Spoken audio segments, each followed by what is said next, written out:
We now turn to Russia, where it's cold. The only thing colder is our relationship with Russia, which many were afraid would get warmer and warmer with Trump at the helm. But the House and Senate have both passed a sanctions package by overwhelming majorities. The Senate passed it 98-2. The House passed it 413-3. A sanction package that included sanctions against, among others, Russia. There has been retaliation already from the Russian foreign ministry, according to this quote that we found in Talking Points memo. Russia's foreign ministry said it is ordering the US embassy in Russia to reduce the number of diplomats by September 1st. Russia will also close down the embassy's recreational retreat on the outskirts of Moscow, as well as warehouse facilities. Wow, that'll show us. There goes our recreational retreat. We did the same thing to them, really. That's it. We did. To be fair, we really did. I want to stay in that retreat. Their jungle gym is our democracy, guys. They're going to turn it into an Airbnb. Yeah, they're renting us out for sure. So this actually, believe it or not, is the most important news of the day. Yeah. Even with Obamacare being saved by McCain, even with Reince Priebus being fired, I mean, really, how could this be more important? Because this is the thing that Trump needed to deliver to Putin. That this is his end of the bargain. And the whole point of Putin meddling with our elections was because the sanctions were killing him. And it's not because he deeply cares about the Russian people and he wants them to do better. No, it's the oligarchs that were making money off of this that are Putin's cronies and Putin himself. And one of the things that the sanctions did was it froze their bank accounts. They're super mad about that. Not everywhere, they still have plenty of money, but it did freeze them here in some instances. So this, and it stopped a $500 billion deal that the Russians had with ExxonMobil that had a potential revenue of $9 trillion. So there was all the money in the world on these sanctions. So the whole, and that's why Trump had been saying all along, oh, we got to get, we got to improve our relationship with Russia. We got to look at the sanctions and see how we could improve it. And as they were proposing this in the House and the Senate, Trump sent his guys to go, no, don't do it, okay? And he tried to weaken the bill and get rid of the bill, and he was not successful. And then when it looked like they were about to pass it, Scaramucci yesterday comes out and is like, well, that's because the president might have to veto it. They're like, you're gonna veto a bill that passed 419-3 in the House, right? And he's like, well, because he wants the sanctions to be stronger. Yeah, negotiate an even tougher deal against the Russians was the exact quote. And then, so all the press was asking, so they're like, wait a minute, then why were you lobbying for all these weeks and months to make it weaker? Okay, it makes no sense at all. So if Trump cannot deliver on his end of the bargain, what does Putin do next?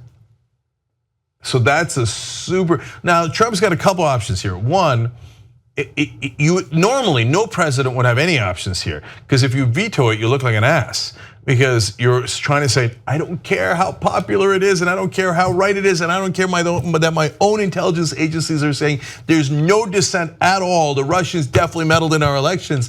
I'm going to do Putin a favor anyway, and it'll be a temporary one because they're going to override my veto.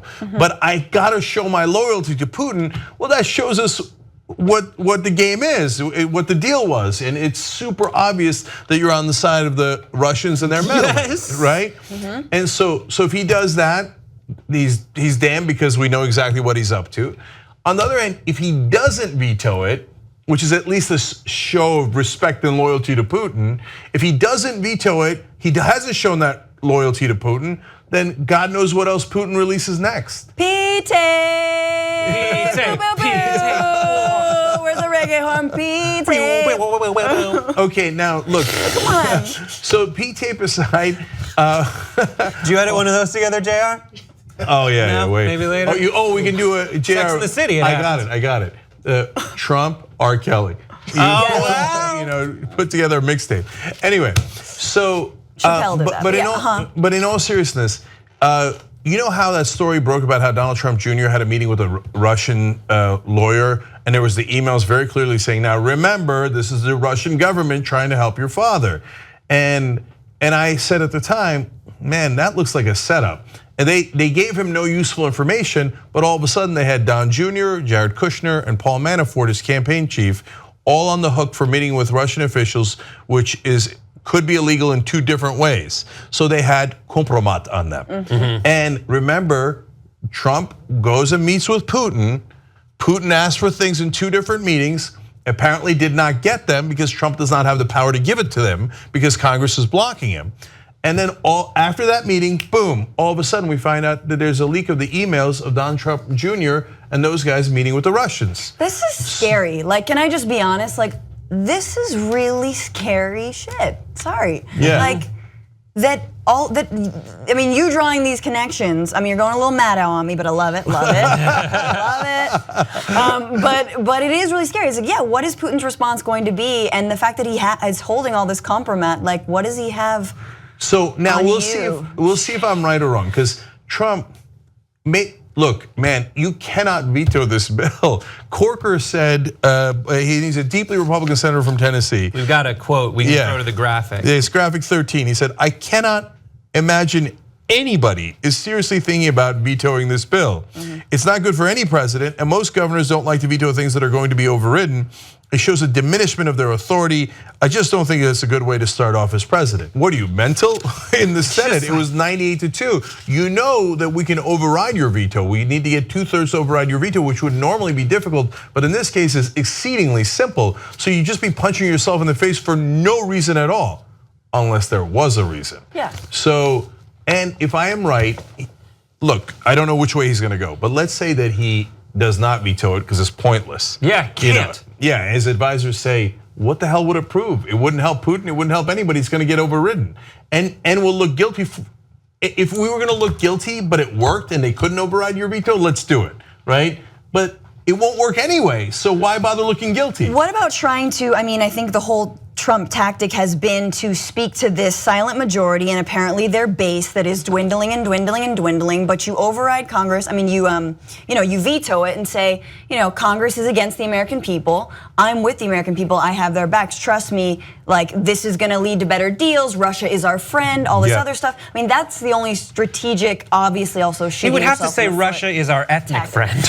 Like, they are our race friend. Like, that's the only way it could be more of a dog whistle to these people. And I don't even know who this Russian argument resonates with. That's the thing. He kind of wants to, do all this populist stuff over here, make you focus on that, and then behind closed doors appeal to Russia. Because I think by and large, these people who are the populist supporters of him, who take all the race bait, they don't gravitate toward deals with oligarchs. But I don't think that his populist supporters are the ones that take all the race bait. I'm talking about the very alt-right folks who were protesting, Confederate statues coming down, who were literally with tiki torches. Right. They were tiki, saying Russia is our friend. Russia, I mean, that is a scary chant. So, but I could see him doing it also because, like, once you have the veto button, you're like, ooh, that button looks good. Yeah, right. So ridiculous. So, and by the way, don't get me wrong. Sanctions are not by themselves necessarily a good thing, and there's a lot of different opinions you could have about it. And there's North Korean and Iranian sanctions in here, and some people who are against being interventionists, like Rand Paul and Bernie Sanders, are the 2 votes that actually voted against it. I understand all that, but you know that Trump is not going to have a principled position. Like, hey, you know what? I think I agree with Bernie Sanders on this one.